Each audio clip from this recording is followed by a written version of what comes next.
A rumor that seems to be dredged up every year, sometimes every month, is that EA is still developing Skate 4. Is there any truth to this? Has there ever been any shred of actual evidence that Skate 4 is not just a dream? Let's review what we know. Hey everyone, this is Julian from Memory Cards. Like many others, I am a huge fan of the Skate series developed by EA. I have been playing skateboarding-focused games since the first Tony Hawk, and holy shit was the first Skate an upheaval in this genre. While the Tony Hawk games use the face buttons on a controller to pull off tricks, Skate uses a flick-it system in which you control your skater's direction with the left stick and your legs/feet with the right stick. For example, to pull off an ollie, you would pull back on the right stick and then push forward. It is so simple, yet so effective, and provided a much-needed element of control that was missing from the Tony Hawk games, which ultimately caused its slide into mediocrity. Each subsequent Skate game improves on this control scheme, and by Skate 3, they had just about perfected it. Let's take a look at the timeline of Skate releases. Skate was released in 2007 for PS3 and Xbox 360. It received generally positive reviews from critics who praised the large environments, the control scheme, and the soundtrack. It's hard to beat some of the soundtracks in the Tony Hawk games, but they succeed in my opinion. One of the immediate standouts was how simultaneously effective and completely wacky the physics were. Seeing your skater go for a grind, get stuck on something, and then go shooting into the air is, yes, a glitch, but it's also absolutely hilarious, and I will argue to the moon and back that these are an essential part of the Skate experience. The game is set in a fictional San Francisco-like city called San Vanalona, which is designed perfectly for skateboarding. In my opinion, the first Skate immediately set the bar that much higher for what a skateboarding game should be. After the success of Skate, Skate 2 was released 2 years later in 2009. The story of this one is actually pretty bizarre. You play as a character who had been in jail for 5 years and once released is making a go at being a pro skater. You once again are skating in San Vanalona, but it has recently been destroyed by an earthquake and then subsequently taken over by a corporation called Mongo Corp, who has outlawed skateboarding and installed a private security firm to stop it at all costs. Crazy as all hell, but it works because the focus is on the gameplay and not the story. Skate 2 was a noticeable improvement over Skate. It added a bunch of needed features like being able to get off your skateboard. Yes, surprisingly, you could not actually get off your skateboard and skate. It also added the replay editor, you could make your own clips, you're able to manipulate objects in the environment to set up tricks.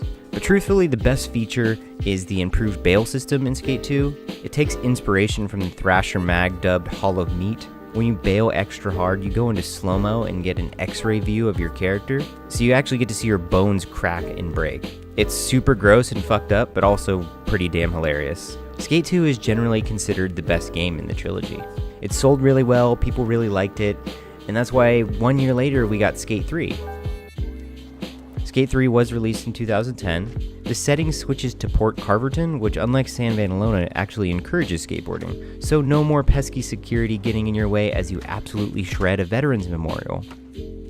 Again, it improved on the core mechanics of the game, but also toned down on the Hall of Meat bails, which was an absolute treasure in Skate 2. However, the ragdoll physics are still very much part of the game and was often shown in popular Let's Play YouTube channels. When a huge YouTuber like PewDiePie is playing the game, obviously it's going to cause a massive spike in popularity and renewed interest in the series. The game was still selling very well as late as 2014, which forced EA to actually reprint the game.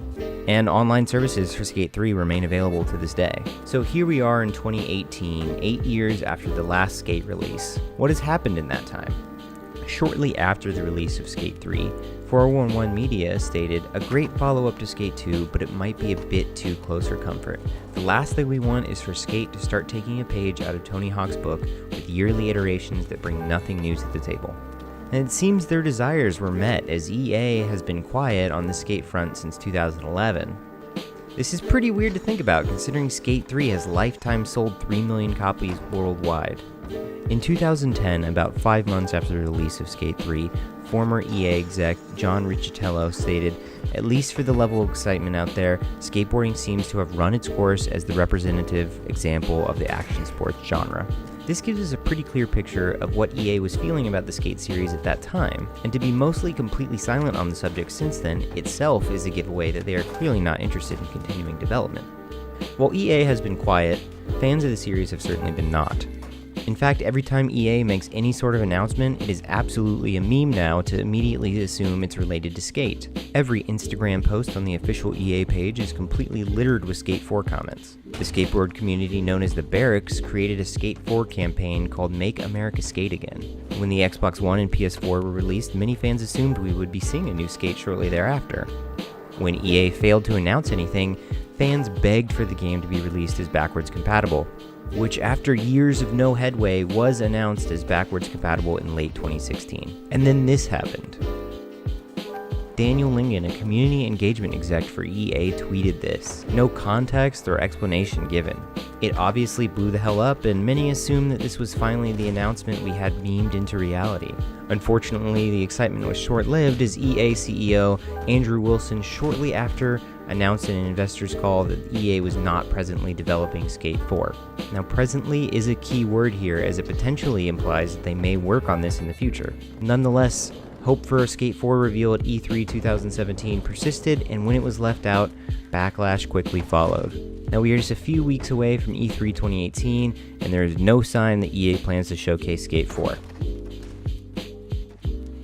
To close out this video, I will ask you to think about something. The EA of 2018 is a very different beast than the EA of 2010. With all of the recent controversy with microtransactions and EA's failure to deliver good products, are we sure we even want EA to have a hand in Skate 4? What if Skate 4 had microtransactions and loot boxes? What if those loot boxes unlock tricks or gear that otherwise should have been available from the beginning? That is worrisome, as the Skate games are fueled by freedom. But, there is no guarantee that if EA did make a Skate 4 that these things would be included. But EA sure does love loot boxes. And finally, while EA may not be developing a Skate 4, we are not without hope. An independent developer is creating a spiritual successor to the franchise called Project Sessions. It is actually scheduled to be released in 2018 for PC, and the early demos have been promising. So be sure to check that out. Alright everyone, thanks for tuning into the video. If you liked it, please like and comment, subscribe, let us know down below what you think of a potential Skate 4, what you would like to see in the game, and whether you feel comfortable or not with EA at the helm. Thanks guys.